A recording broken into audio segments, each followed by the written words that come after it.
भारत माता की, भारत माता की, वंदे वंदे वंदे। आज का कार्यक्रम बहुत विशेष है। आज शिवरात्रि की संध्या है और छत्रपति शिवाजी की जयंती की पूर्व संध्या है। तो दो एक साथ में, मतलब बहुत अच्छा संयोग है। मंच पे उपस्थित भी बहुत अच्छे लोग हैं, सामने भी बहुत अच्छे लोग आए हुए हैं। इसलिए अगले 1-1.5 घंटे तक हम लोग कुछ चर्चा करेंगे। 2-3 आग्रह है। फ़ोन को साइलेंट पे रख दें और किसी पूर्वाग्रह से, सारे पूर्वाग्रह निकाल के थोड़ी देर हम लोग 1-1.5 घंटे चिंतन करेंगे। क्या कर सकते हैं हम लोग, क्या ठीक हो सकता है, कैसे हो सकता है। बात हम समस्या की नहीं करेंगे, बात हम शिवाजी के सपनों का भारत बनाने की करेंगे। सबसे पहले इस कार्यक्रम का आयोजन करने के लिए, यहाँ बुलाने के लिए मुझे आदरणीय प्रशांत जी, बहन गीता जी, हमारे, ये तो बीजेपी के जिलाध्यक्ष हैं, मैं इनको युवा मोर्चे का अध्यक्ष समझ रहा था, लेकिन ये तो जिलाध्यक्ष हैं, हमारे संगठन मंत्री जी और सामने उपस्थित समस्त बंधुओं, मैं आप सबको प्रणाम करता हूं। आप सबको अपनी हार्दिक शुभकामना देता हूं।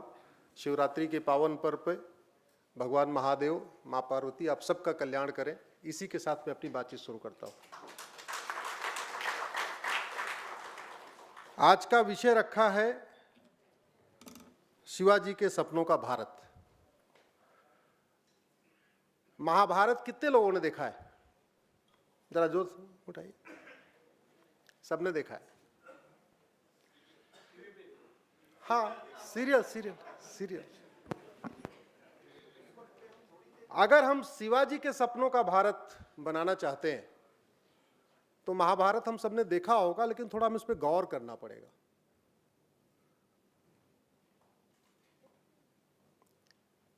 भीष्म पितामह सबसे बड़े महारथी थे, प्रतिज्ञाबद्ध थे, लेकिन उनकी प्रतिज्ञा राष्ट्र के लिए थी कि अपने लिए थी?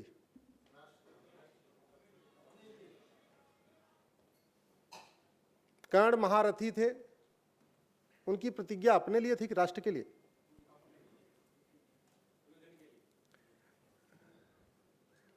द्रोणाचार्य बहुत बड़े धनुर्धर थे, सबके गुरु थे, उनकी निष्ठा अपने लिए थी कि राष्ट्र के लिए?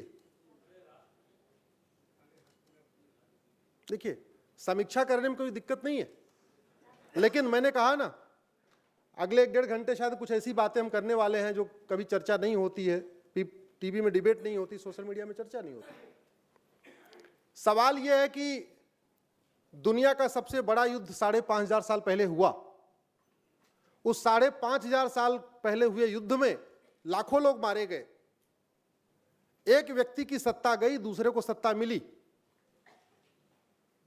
लेकिन वो जो लाखों सैनिक मारे गए, लाखों बहन बेटियां विधवा हुई, लाखों बच्चे अनाथ हुए, उनका क्या दोष था? उनको सत्ता नहीं मिली। और ऐसा नहीं केवल दुर्योधन की तरफ के लोग मारे गए, पांडव की तरफ के लोग भी मारे गए। सैनिक तो दोनों तरफ से मरे, उनका क्या दोष था? आपने ध्यान दिया होगा, जब युद्ध की ठन गई तो भगवान कृष्ण आए थे विदुर जी के यहां। यह सवाल विदुर जी ने पूछा, केशव, युद्ध की ठन गई है, महायुद्ध होने वाला है। इस महायुद्ध में स्वाभाविक सी बात है, आप जिधर हैं उधर उसकी जीत होगी, लेकिन पांडव पक्ष के भी सैनिक मरेंगे, कौरव पक्ष के भी सैनिक मरेंगे। इन लाखों सैनिकों का क्या दोष है? वो क्यों मारे जाएंगे? उनका बहुत अच्छा जवाब था। उनका कहना था, क्योंकि ये राजभक्त है, ये राष्ट्रभक्त नहीं है। ये महायुद्ध नहीं होता अगर भीष्म पितामह ने विद्रोह कर दिया होता। ये महायुद्ध नहीं होता अगर द्रोणाचार्य ने विद्रोह कर दिया होता। ये महायुद्ध नहीं होता अगर कर्ण विद्रोह कर दिया होता, अगर ये महायुद्ध नहीं होता, अगर सैनिकों ने कह दिया होता कि नहीं, पांडव के पक्ष में धर्म है, आप उनको सत्ता दे दीजिए, या जब द्रौपदी का चीरहरण हुआ उस समय विद्रोह हो गया होता। ऐसे बहुत सारे अवसर आए जब ये सैनिक भी शांत थे, ये प्रजा भी शांत थी, सब कुछ छोड़ दिया गया था केवल परिवार के ऊपर, सब कुछ छोड़ दिया केवल कि ठीक है भाई, वो पांडव जो कर लें और कौरव जो कर लें, हम उसी में अपना डिसीजन लेते रहेंगे। पहले हम, ये 5,500 साल पुरानी बात है, तो पहले हम राजभक्त थे और बाद में हम पार्टी भक्त हो गए। पहले हम राजभक्त थे, बाद में हम कोई एक पार्टी का, कोई दूसरी पार्टी का, कोई तीसरी पार्टी का, कोई चौथी पार्टी का। वास्तव में बहुत कम लोग हैं जो राष्ट्रभक्त हैं, बहुत कम लोग हैं जो धर्म भक्त हैं। अगले 1-1.5 घंटे कड़वी बातें होगी, सब लोग डाइजेस्ट करने के लिए तैयार है ना? क्योंकि मीठा झूठ तो रोज परोसा जाता है, थोड़ी कड़वी सच्चाई सुनते हैं आज।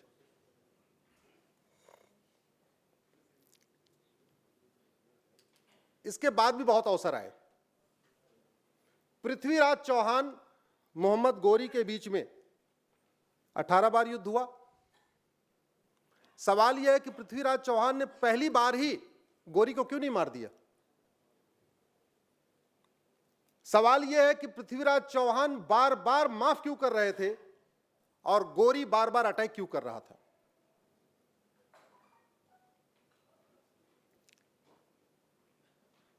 अगर एक बार माफ किया फिर अटैक किया तो दूसरी बार उसको क्यों माफ किया? दूसरी बार उसने अटैक किया तो तीसरी बार क्यों माफ किया? अरे भाई, माफ करने की एक लिमिट होती है ना। एक बार माफ, 2 बार माफ, 3 बार माफ, 5 बार माफ, 10 बार माफ, 17-18 बार माफ, और बाद में तो माफ करने का मौका ही नहीं मिला, उसने खुद ही काम तमाम कर दिया। क्या पता 18वीं बार जीतते तो 18वीं बार भी वो माफ कर देते।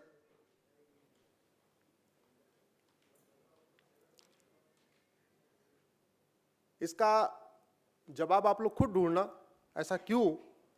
मेरी लेकिन इंटरप्रिटेशन है कि गोरी सत्ता के लिए नहीं लड़ रहा था, गोरी राज्य के नहीं लड़ रहा था, गोरी अपने मजहब के लिए लड़ रहा था। सोचना आप कभी इस पे। अदरवाइज 1 बार 2 बार, और फिर पृथ्वीराज जी को जब पता है कि जब जब युद्ध हो रहा है हजारों सैनिक मारे जा रहे हैं, तो राजा भले लड़ता है लेकिन अल्टीमेटली तो राज्य सबसे ऊपर है ना, तो राज्य की चिंता होनी चाहिए थी।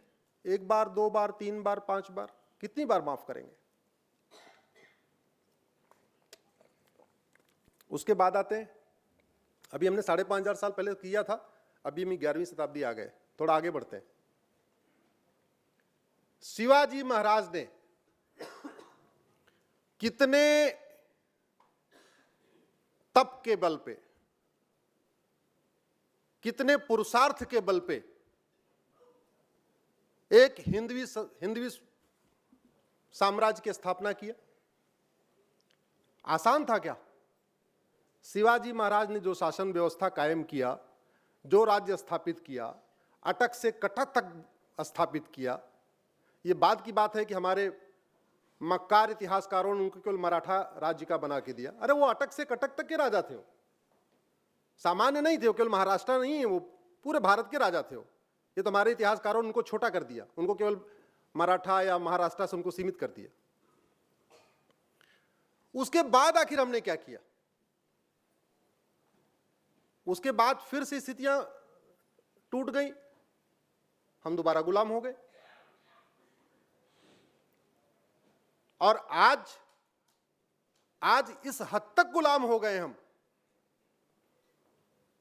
कि हमें इस बात की चिंता ही नहीं है कि 20 साल के बाद, 25 साल के बाद, 30 साल के बाद कैसी स्थितियां आने वाली हैं, हम उनसे लड़ने के लिए कितने तैयार हैं, हमारे बच्चों का भविष्य क्या हो सकता है, हमारे आसपास के माहौल कैसा बदल रहा है, पास पड़ोस में माहौल कैसा चेंज हो रहा है, कल को आने वाले कौन कौन से खतरे हो सकते हैं। ऐसा थोड़ी हो सकता है कि जो खतरा हमारे गुरुओं के सामने था, जो खतरा पृथ्वीराज चौहान के सामने था, जो खतरा हमारे छत्रपति शिवाजी के सामने था, वो खतरा खत्म हो गया। खत्म हो गया क्या? जरा जोर से बोलिए जरा। तो जब खत्म नहीं हुआ तो हमने महाभारत के युद्ध से, छत्रपति शिवाजी महाराज के बलिदान से, हमने पृथ्वीराज चौहान के युद्ध से सीखा क्या? सीखा क्या हमने? हमने कुछ नहीं सीखा। मेरा आप सबसे निवेदन यह है कि हम सबको अपनी ऐतिहासिक गलतियों से कुछ सीखना चाहिए और सीख के अपना चिंतन मनन करना चाहिए, और केवल खुद तक चिंतन मनन नहीं करना चाहिए, बल्कि आज के ज़माने आप सबके पास बहुत बड़ा एक टूल मिल गया है, उसको कहते हैं सोशल मीडिया। लगभग सब लोग कुछ न कुछ यूज़ करते हैं। कोई व्हाट्सएप यूज़ कर, व्हाट्सएप तो लगभग सब लोग यूज़ करते हैं, नहीं तो फेसबुक, ट्विटर, इंस्टाग्राम भी बहुत सारे लोग यूज़ करते हैं। उसका उपयोग करके सही बात को सही कहने के लिए उसका उपयोग करना चाहिए।